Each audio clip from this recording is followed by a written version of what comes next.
Perfect. That's all I needed. Thank you. And then adjourn. Thank you. Are we ready to start yet? It looks like Carlos is. It's time. Let me double check with Carlos by text. Looks like you're still. I'm going to ask everybody on Zoom if you are not speaking to mute, since we're going to be live streaming. That way we don't get any feedback.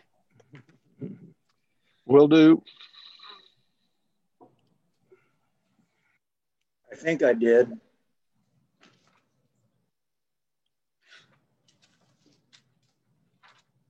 Mr. Watkins, I don't think you are muted.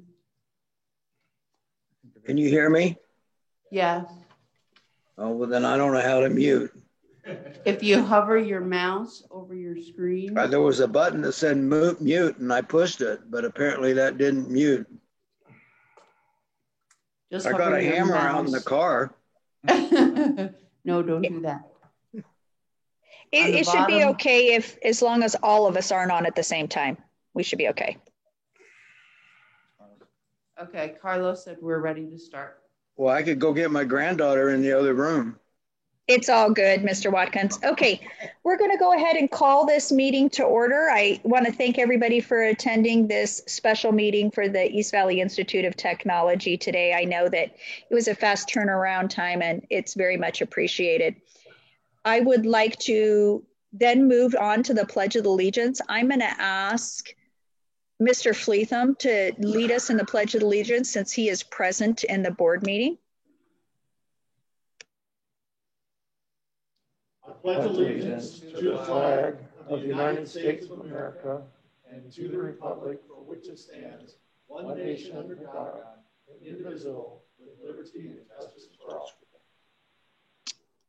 Thank you so much. The next agenda item is a call to the public. Do we have anybody from the public that wishes to speak today? This is Tammy. We do not. Okay, thank you. We will go ahead and move on to action items, which is number 4 in the first. Sorry, the first action item is 4A, the COVID-19. Do I have for high school? Do I have a motion? I move that, this is Dave Lane, I move that we combine 4A and 4B and motion to approve. Okay, I have a combination of 4A and 4B. Is there any reason someone feels that they should be separated with a motion to approve? Okay, hearing none. Do I have a second for Dave's motion?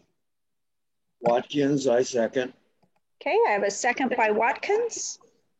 Any discussion? This is Robert. I have a question about never mind. I'm just glad. The only thing I want to say, I'm glad they switched the 10% to the scratch where they go out and do stuff. I think that's a very good update that they did. Madam President, members of the governing board, I believe we're still on the COVID-19. Mr. Covington, I think, is that the 301? Correct. We're discussing action items 4A and B, which is a COVID-19 employee stipend for high school and adult ed, along with classified staff. I'm always early. You were early. So any other discussion on subjects 4A and 4B, the COVID? I have a motion on the table to approve with a second by Mr. Watkins. Okay, hearing none. I'm going to call for the vote because I don't see Boggs on. Is she on? She is not. She is not. So I will go ahead and call for the vote. One clarification item for myself is I have a 602241 number, 413 number, and I don't know who that is. Stephanie Bonenson. Oh, it's okay. Edith Perez. Okay. All right. Just checking. Just wanted to make sure I knew who was on. Okay. Mr. Covington. Aye. Mr. Watkins. Aye. Mr. Lane. Aye. Mr. Fleetham. Aye. And this is Rhonda Doolin, and I am also an aye. So both of those motions pass. Mr. Burnham is also an aye. Oh, Mr. Burnham, thank you. Sorry, I skipped you. Okay, moving on to C. 4C, this is going to be the one you were talking about. This is the 301 plan for the fiscal year 2021. Do we have an update that you want to give us before we go for a motion? I'd be happy to, Madam President, members of the governing board.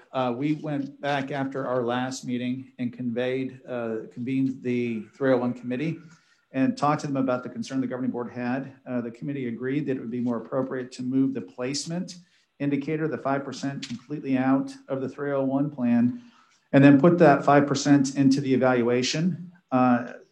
They felt that that was a fair way to hold integrity in the program. We then submitted the revised plan to the faculty at all of our campuses.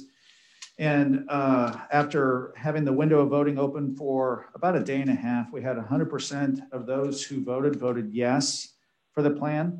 Mr. Lisenby then held individual meetings in the morning and the afternoon for any individuals that were interested on an explanation of the revisions and any concerns that may have been addressed. And so we feel like the plan not only is better than what it was that was presented to you last week by the vote count, but also we took the opportunity to make sure that faculty and staff were comfortable with the plan in addition to the voting of it. All right, thank you. Do I have a motion to approve the 301 plan for the fiscal year 2021 as presented? So moved. Got a motion by Mr. Lane. Do I have a second? Mr. Burnham seconds. I have a second by Mr. Burnham. Any discussion amongst the board members? Yeah, Dave Lane. I appreciate the effort in the last moment to revise it. But next year, I would sure like to see a lot simpler document. Less is more on something like this, and 2 or 3 pages at the very most. Madam President, it's doable. We would welcome that. I think what I may do, Mr. Lane, is we've said this in years past, but of course the last 18 months have been uniquely different. And talk with Mr. Lisenby, though, we'd like to convene the 301 committee in the spring for next year's, right? So that we have plenty of time. And what I'd like to do is connect you with Mr. Lisenby and see if we can't get some more specifics on what that would look like. Because we've gone back through, and one of the things that I think the committee is proud of is that when you look at the plan, almost all of the indicators in it fit directly into the primary role and responsibility of the staff member. And so when we talk about the increase in the success on the TSA, we talk about the increase in the success on the certification, we talk about the opportunity for the teachers to benefit their students above and beyond their primary role and responsibility. There seems to be quite a bit of dovetailing in the whole of the organization, so that we're not asking staff to do replicated work, or we're not asking staff to do things that are out of context with what the overall goal is. And so we would welcome the opportunity to streamline it and make it much more efficient and effective, but we'd like to see if we can't pick your brain a bit when we get into the spring to get some specifics on that, if you're comfortable with it. Of course. I would also see if we could, before we do that, see if we can get a copy of similar CTEDs. That would be West Meck and Pima, probably. Yeah, I think it see always what makes... they're doing, and maybe pull one of our sending districts and see Absolutely. what they're doing. Absolutely. And see where we stand, and maybe we could get some fresh perspective from one of them. No sense in reinventing the wheel if it's out there. No, that makes sense. Maybe I'm just out in left field on that, but it just seems like a really complicated document. And those worry me.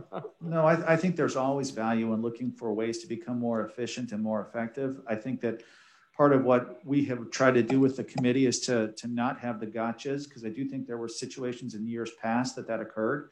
And I think that, one of the expectations the committee had for us is that we really worked at trying to dovetail the organizational goals into the individual goals. And, if as an organization, one of our goals isn't to be in parades, as an example from years past, then 301 shouldn't carry with it parade expectation, right? And so we've been, I think, very mindful, but I think there's always value in looking to make sure that there isn't something we're missing. Thank you. This is Mr. Covington. I have I already did my scratch thing, one that I was glad about that, but I have a question. It says in February you're having a meeting, and if you do not attend, you get none of this. What if you're out for COVID, you're sick, maternity leave, health, you're CTSO? Is there a way they can make it up?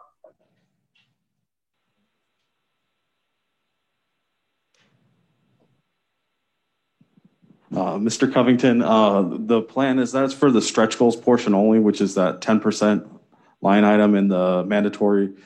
It's just a mandatory presentation. I assume where we're headed still this year, the meeting will probably be via Zoom, and we'll have opportunities for staff to make it up if they are not able to attend that one day.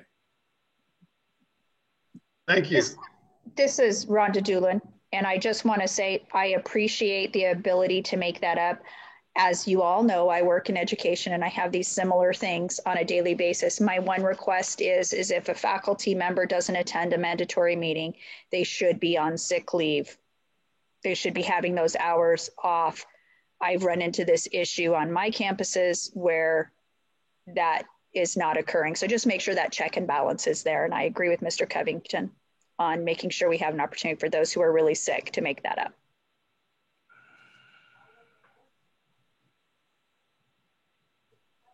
Makes sense. Okay, hearing no more discussion, I think we are good to call for the vote. And I really want to thank, I'm just going to add one piece. I want to thank everyone for this fast turnaround. I know this was difficult and it's very much appreciated by this board. Mm-hmm. I will call for the vote. Mr. Burnham, I'm going to start with you so I don't forget you. Aye. Okay, Mr. Burnham's an aye. This is Rhonda Doolin. I'm an aye. Watkins? Aye. Covington? Aye. Lane? Aye. And Fleetham? Aye. Motion carries unanimously. I'm going to make the next motion to adjourn. I move. Mr. Covington? I second. Watkins. Okay, I have a motion by Mr. Covington. I have a second by Mr. Watkins. I'm going to call for the vote since it is mostly virtual, so we have documentation. Mr. Fleetham? Aye. Mr. Lane? Aye. Mr. Watkins? Aye. Burnham? Aye. Covington? Aye. And Doolin is also an aye. Thank you all for attending and have a Merry Christmas and a Happy New Year. I appreciate it. Merry Christmas.